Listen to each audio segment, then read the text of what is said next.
안녕하세요. 현학부입니다. 반갑습니다.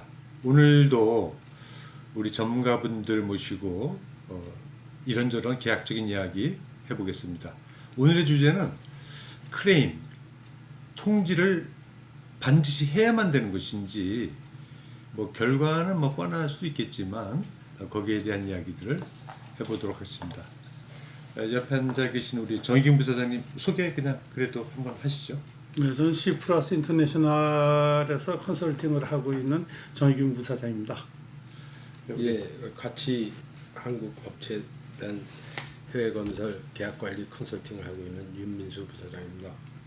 예, 저희 세계 최고의 전문가들을 모시고 클레임, 통지 해야만 되는 것인지.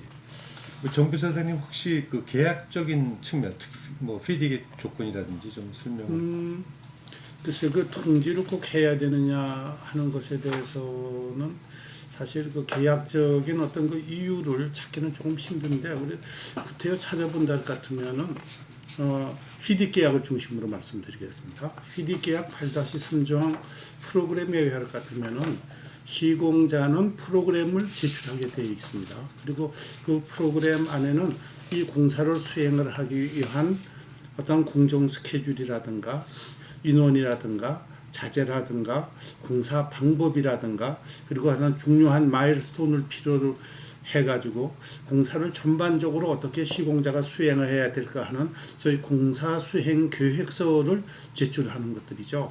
그리고 이것을 제출하면 엔지니어는 그것을 받아가지고 일정 기간 안에 리뷰를 해서 승인을 한다든가 혹은 다른 코멘트가 없으면 시공자가 그것을 하게 돼 있고 그 재미있는 것들 중에 하나는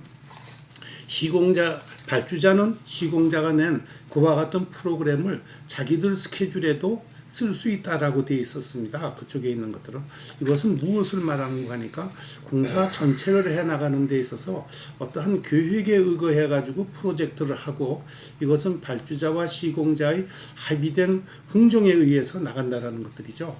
근데 만약에 우리가 어떠한 공사비라든가 혹은 공사 기간에 영향을 주는 문제가 생겨가지고 이와 같은 맨 처음에 냈던 FIDIC에서는 그런 말을 쓰지 않습니다만 베이스라인 스케줄이 흔들렸을 적에 이것이 어떠한 사전적인 통지나 이런 것 없이 됐을 적에 발주자나 시공자 양쪽이 계약을 관리하는데 상당히 어려움을 겪는다라는 것이죠. 그래서 이 통지를 해야 되는 기본적인 의미는 통지를 안 했을 적에 어떤 벌칙을 매기는 것이 아니라 발주자와 시공자한테 사전 통지를 하면서 이와 같은 프로젝트를 맨 처음에 했던 대로 해나갈 수 있게 하는 소위 이런 합리적인 안을 우리가 도출하기 위해서 하는 것으로 상당히 좋은 그 의도라고 생각을 하고 있습니다. 그러니까 이제 요약하면 통지라고 하는 것이 꼭 벌을 주기 위한 목적이라기보다는 프로젝트 관리, 서로 의사소통을 위한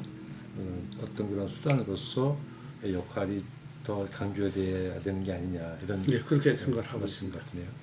계약 조건 1.3에 보면 노티스와 커뮤니케이션에 대한 설명이 있어요. 예.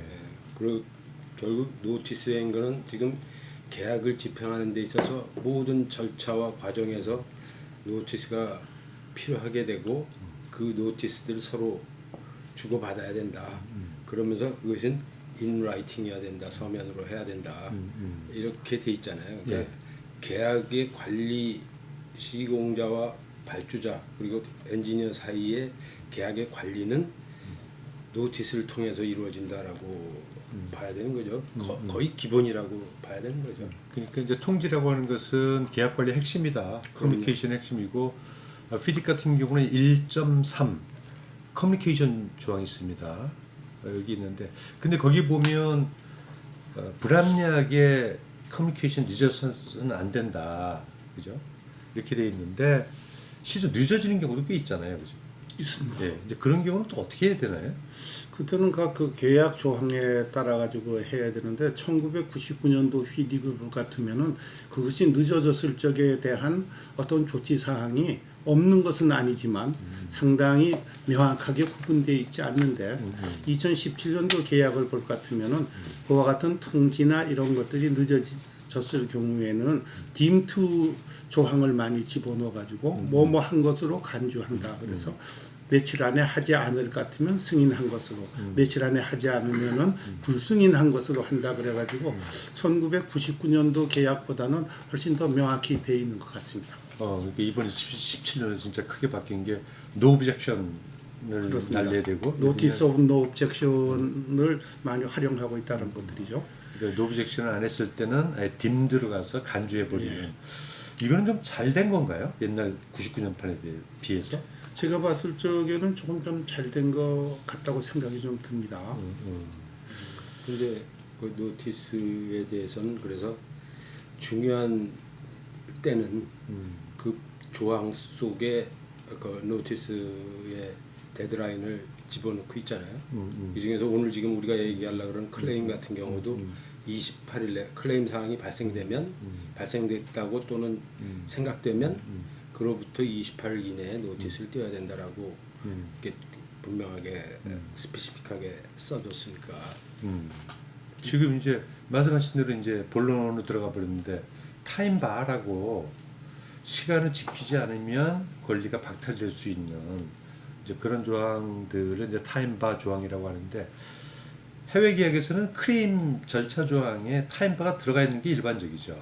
그렇습니다. 일반적으로 그 타임바가 들어가 있는 것들이 있고, 그리고 아까도 말씀드렸지만 이것이 어떠한 그 제재를 위한 것들은 아니고 상호 간의 계약 관리를 원활하게 하는데 목적이 있어가지고 휘디 계약을 봐도 우리 그 계약 조항을 볼 것 같으면은 얼리 워닝 조항을 집어넣어가지고 1999년에는 이게 2017년은 어드밴스 워닝으로 돼 있어가지고 어떠한 공사나 혹은 공기나 공사비에 영향을 미치는 요소가 있다 같으면은 발주자나 시공자나 관계없이 먼저 인지한 사람이 상대편한테 통지를 해줘가지고서 되게 돼 있습니다. 그래서 이와 같은 통지가 잘 될 것 같으면은 나중에 시공자한테 그 미치는 그 타임바에도 상당히 영향을 미칠 겁니다. 이게 만약 잘 되면은 타임바 문제에서 시비가 붙을 게 훨씬 줄어들겠죠. 근데 지금 현재 타임바 규정을 둔 이유들 중에 하나는 우리가 공사를 수행하는 도중에 공사나 공사비에 영향을 주는 문제가 발생을 했을 적에 이것이 계약적으로 발주자와 시공자 사이에 상당히 껄끄럽게 작용한다라는 것들이죠. 서로가.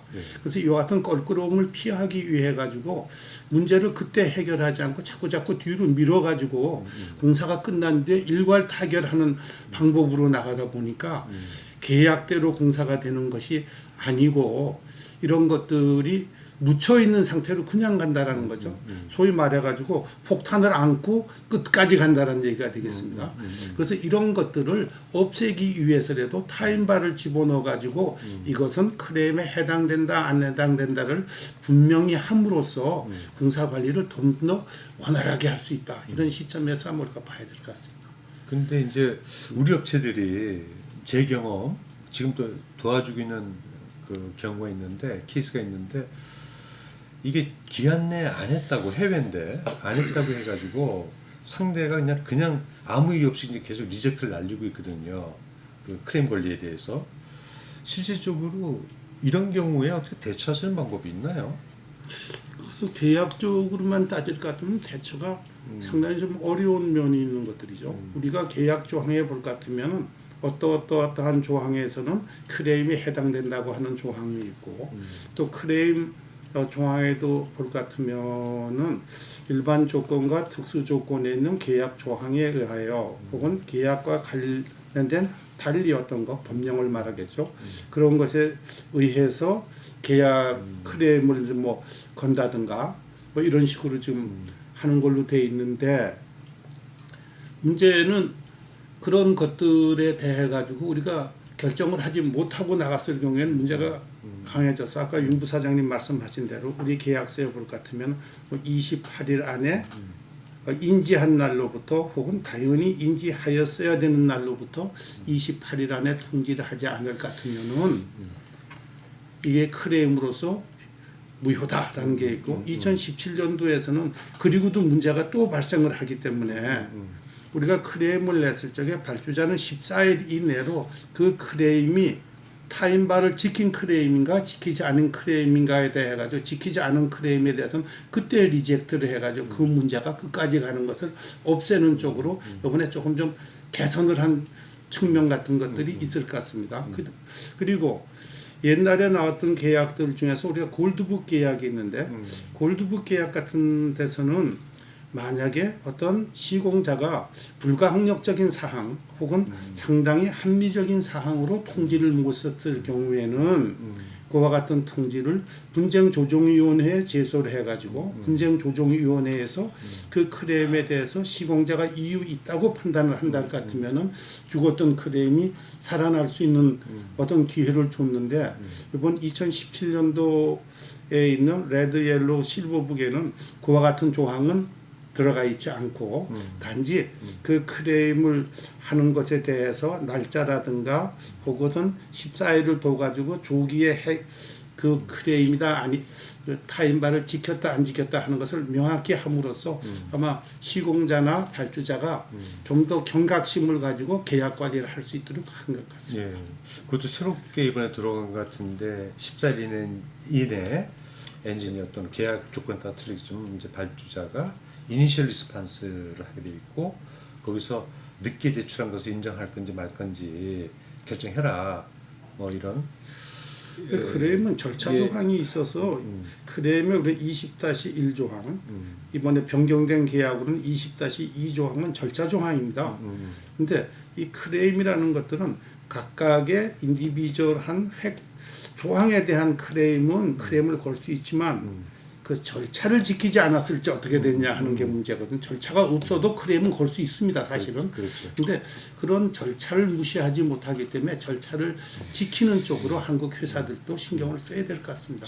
그러니까 계약 관리의 핵심이 계약 관리가 이루어지는 핵심은 제가 보기에는 그 계약의 내용, 각 계약 조항의 내용과 하나가 절차라고 생각하는 거예요. 그러니까 내용도 중요하지만 절차를 못 지켰을 때는 또 인정을 못 받는 경우가 지금 허다하게 발생하잖아요. 그러니까 일단 절차를 못 지켜서 눈에 딱 보이기 때문에 내가 건 클레임에 대해서 리젝트하기가 너무나 쉬운 거예요. 그러면 쓸데없이 트집을 잡히는 거죠. 진짜 자기가 모든 손실을 받고 분명히 발주처의 귀책이고 보상을 받아야 됨에도 불구하고 절차상 예를 들어 28일 이내에 그러한 상황에 대한 노티스라는 게 복잡하게 내가 지금 벌어진 상황을 다 기술하라는 게 아니고 이러이러한 손실이 어떠한 내용으로 인하여 발생됐다고 생각하니 내가 클레임 의사가 있습니다 라는 의사 표현이기 때문에 어렵게 생각하지 말고 간단하게 자기의 의견을 충분히 제시할 수 있거든요. 그러니까 절차 때문에 트집을 잡히는 일이 없어야 되겠다. 근데 이제 우리 업체들이 많이 경험해 보면 이게 처음 현장 나가서 소장들이 특히 발주자나 감독하고 싸우는 거 싫어하잖아요. 그렇죠. 예, 그러니까 사이좋게 눈치 보고 지내고 싶어야지. 혹시 클레임 통지하게 되면 또 불이익이 오고 또 감독도 엄하게 하고 막 괴롭힐까봐 이런 경우들이 있는데 그래도 그죠? 이제 극복을 해야 되는 거 아닌가?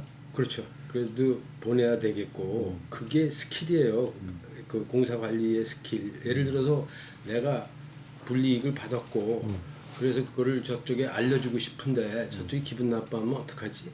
근데 그거를 내가 라이팅을 어떻게 쓰느냐에 따라서 아주 부드럽게 내가 이런 일을 겪고 있다라는 거를 알 수가 있어요.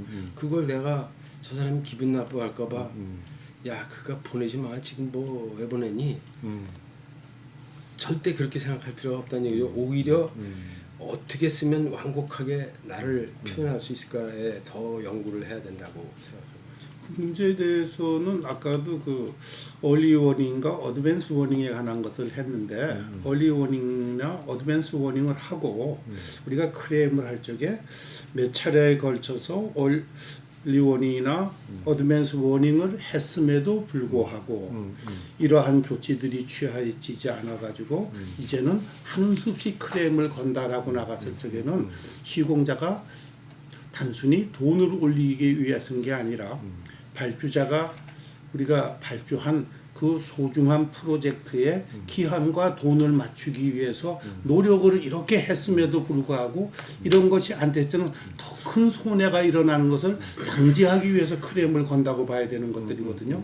그래서 그와 같은 컨센서스를 만들기 위해 가지고서는 우리가 그 소위 얼리 워닝이나 어드밴스 워닝을 적극 활용을 할 것 같으면은 크레임을 걸면서도 관계가 나빠지는 일이 훨씬 줄어들 거다라고 우리가 생각을 할 수 있는 거고, 또 하나는 우리 엔지니어들이 크레임을 걸 적에 여러 가지로 좀 미운 털이 베끼면 어떨까, 소위 이런 생각 때문에 크레임을 좀 못 넣는 경우가 많이 있죠. 그래서 아까 말한 것처럼 크레임은 조항과 절차가 있는데 그 절차를 정확하게 크레임 조항에 의거하여 이런 얘기를 하지 못하고 정해진 절차가 아닌 방향으로 이 변죽만 올리는 쪽으로 많이 하고 본사나 이런 데에 대해서는 그런 얘기 다 했습니다. 그리고 발주자도 충분히 인지하고 있습니다. 그래서 크레임이 마침 된 것처럼 판단을 하는 경우들이 많은데 그런 건 없애고, 또한 레타를 쓸 적에도 맨 처음에는 크레임이 될지 안 될지 사실 모르는 거예요.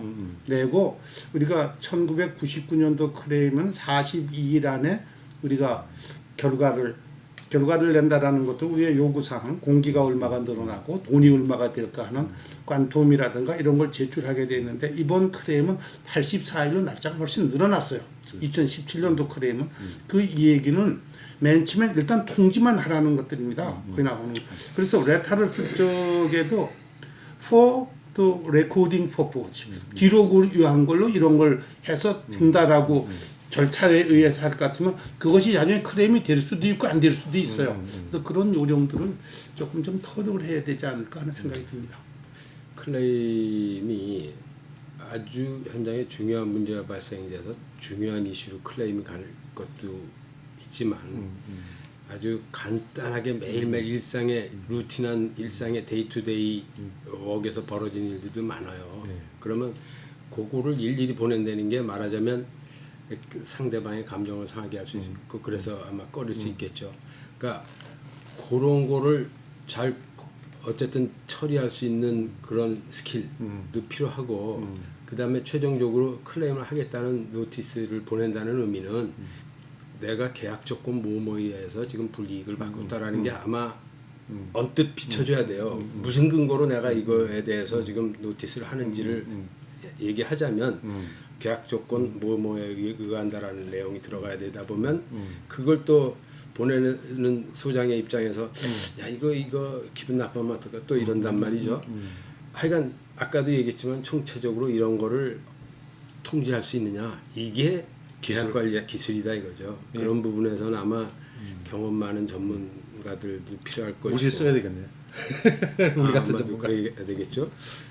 또 영어의 표현에도 참 상당히 주의할 게 많은 거고 그렇다고 보는 거죠. 우리가 하나 더 봐야지 할 것들은 이와 같은 타임바에 대해 가지고 만약에 우리가 통제를 못해서 늦어져서 한달 같으면 우리가 할 수 있는 방법이라는 것들은 아직까지 우리가 했던 공정관리 중에서 에즈 프렌드하고 에즈 이즈하고 앞으로 투비가 어떻게 될 것인가, 이것에 대한 것들의 그 듀레이션을 로직하게 해가지고 크리티컬 패스 상에서 실질적으로 어떠한 우리가 발주자로부터 우리가 통제를 했든 하지 않았든 간에 받아야 될 인스트럭션이라든가 이런 것을 제때 받은 적이 있느냐, 혹은 발주자가 아까 1-3조항 노티스 앤드 커뮤니케이션에 의해서 회신해야 될 것이 늦어지는 것으로 인해 가지고 더 이상 할 수 없는 타임의 라지 상태에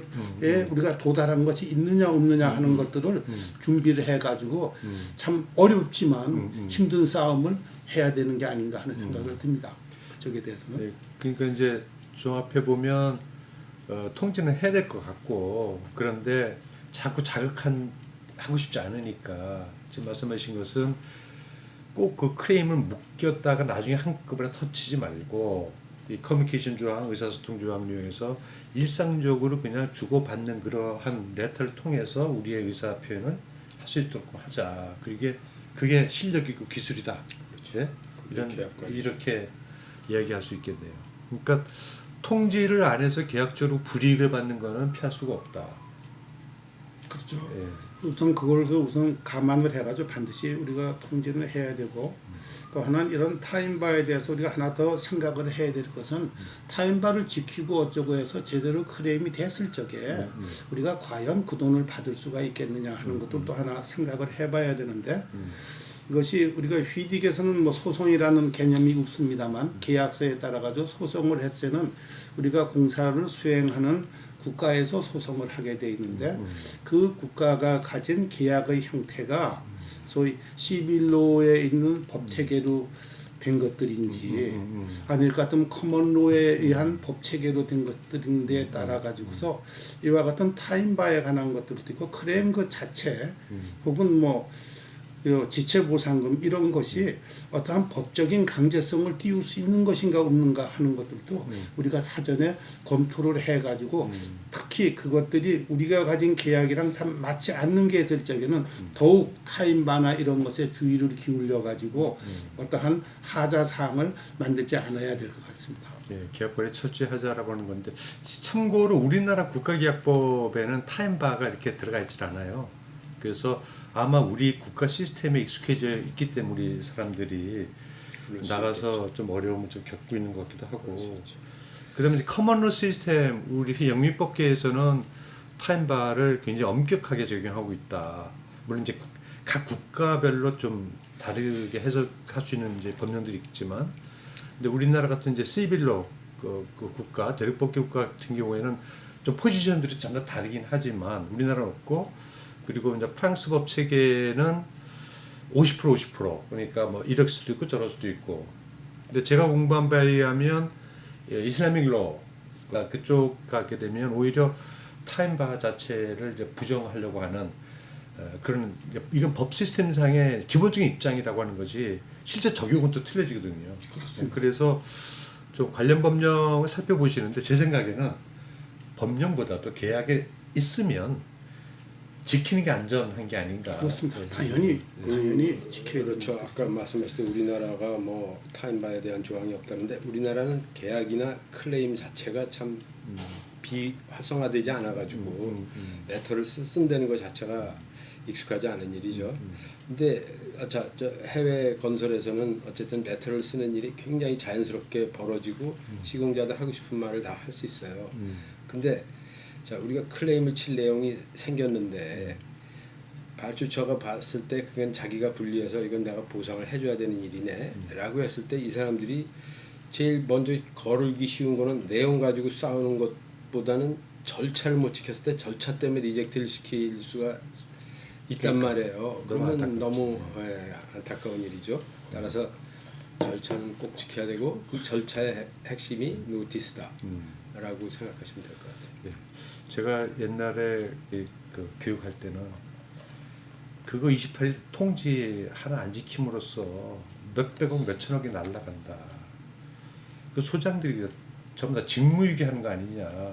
월급 받아봐야 뭐 몇 푼 받는다고 회사의 그런 큰 손해를 이렇게 좀 험하게 얘기한 적도 있는데 어쨌든 오늘의 결론은 우리 전문가들 모두 다 아시겠지만 계약에 있는 건 지키자. 특히 클레임 관련된 우리 권리를 보장해주는 그 통지 규정 이거는 반드시 지켜야 한다. 이것이 결론인 것 같습니다. 그렇습니다. 예, 오늘 여기까지 하고요. 다음에 또 좋은 주제로 찾아뵙도록 하겠습니다. 여기까지 하겠습니다. 감사합니다. 감사합니다.